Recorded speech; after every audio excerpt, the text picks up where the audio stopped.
तो इनको सत्ता से निकाल फेंक बहुजन समाज पार्टी अपने समाज के लोगों को ताकत मिल जाएगी। हिसाब किताब रखना जानता हूं, पर इनसे कोई पूछे कि भाई दिल्ली का अगर हिसाब किताब रखना आता है तो दिल्ली 31 सालों में पहली बार क्यों तुम्हारे शासनकाल के रहते रहते घाटे में आ गई। इनसे कोई हिसाब किताब मांगता तो है नहीं, तो ये कुछ भी फेंकते हैं। बोलते हैं कि यमुना साफ कर दूंगा, वायर फ्री बना दूंगा, वर्ल्ड क्लास एजुकेशन दे दूंगा, बच्चों को नौकरियां दे दूंगा। ना यमुना साफ हुई, ना बिजली की तारें उतरी, ना साफ पानी मिला, ना साफ हवा मिली। भाई साहब कितना फेंकोगे, कितना बेवकूफ बनाओगे दिल्ली की जनता को। इस विधानसभा आम चुनाव में दिल्ली की जनता इन्हें उसका जवाब देने वाली है।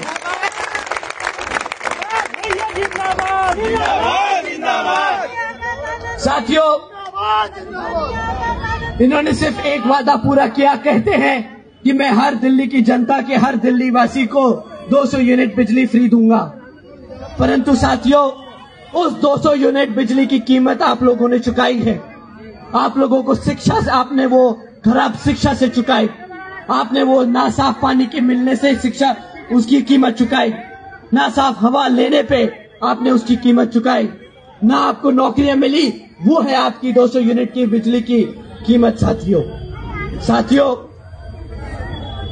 इनके पास, इन्होंने जब अपने वोट बैंक क्रिएट करे तो उन्होंने सबसे पहले हमारे SC ST OBC भाइयों को टारगेट किया। कहा कि आपके लिए हम दिन रात मेहनत करेंगे, आपके बच्चों को रोजगार देंगे, आपके बच्चों को वर्ल्ड क्लास एजुकेशन देंगे। परंतु ना एजुकेशन दे पाए, ना रोजगार दे पाए, ना शिक्षा दे पाए। साथियों, पर एक बात बताइए, जिस दिल्ली की जनता में सबसे ज्यादा तादाद SC ST और OBC समाज की होती है, क्या उसको SC ST या OBC समाज का मुख्यमंत्री मिलना चाहिए कि नहीं? मिलना चाहिए कि नहीं? आम आदमी पार्टी और अरविंद केजरीवाल जी के पास मौका था, 11 साल थे कि वो एक SC या ST या OBC समाज से एक मुख्यमंत्री और उप मुख्यमंत्री बना सके।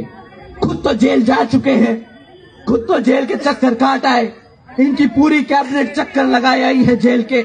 जब ये सब जेल में थे तब इन्हें इनके पूरी पार्टी में क्या एक भी SC या ST या OBC समाज का MLA नहीं मिला जिसको ये CM या डिप्टी CM बना सके। सवाल पूछना है साथियों, इनकी गंदी सोच समझने की जरूरत है आपको। ये आपको चाहकर भी कभी मुख्यमंत्री या उप मुख्यमंत्री नहीं बनाएंगे। मैं आप लोगों के बीच में, इस भरी जनसभा के बीच में कहता हूं कि केजरीवाल SC OBC विरोधी है, आरक्षण विरोधी है, हमारे बाबा साहब विरोधी है।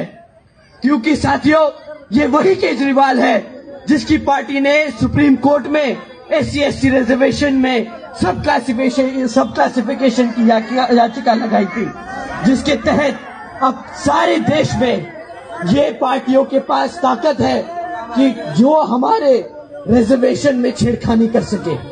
साथियों, इतना ही नहीं बल्कि कांग्रेस और बीजेपी इनसे ज्यादा दूर नहीं। ये अगर केजरीवाल इतना विरोधी है, हमारे समाज के खिलाफ है, तो बीजेपी और कांग्रेस कुछ कम नहीं।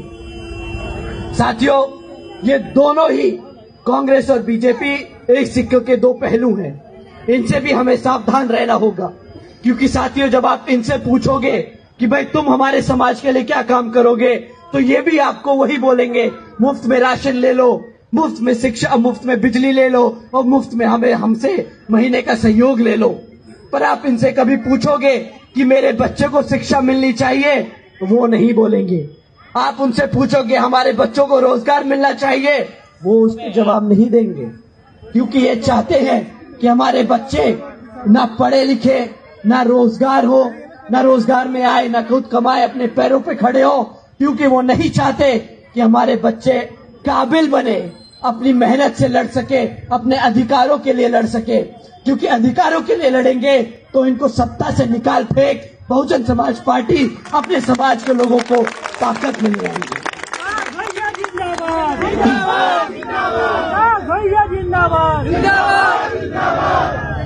साथियों, एक तरफ ये आम आदमी पार्टी, बीजेपी और कांग्रेस जैसी पार्टियां हैं जो हमारे समाज के बार बार हमारे समाज का मजाक उड़ाती है, उनके जरूरतों के साथ, उनके इमोशंस के साथ खिलवाड़ करती है।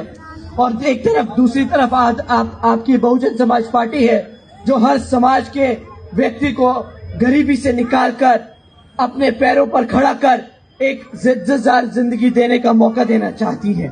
साथियों, इसी क्रम में बहुजन समाज पार्टी जब यूपी में पूर्ण बहुमत की सरकार से सत्ता में आसीन थी तो उसने वादा नहीं किया, उसने काम करके दिखाया।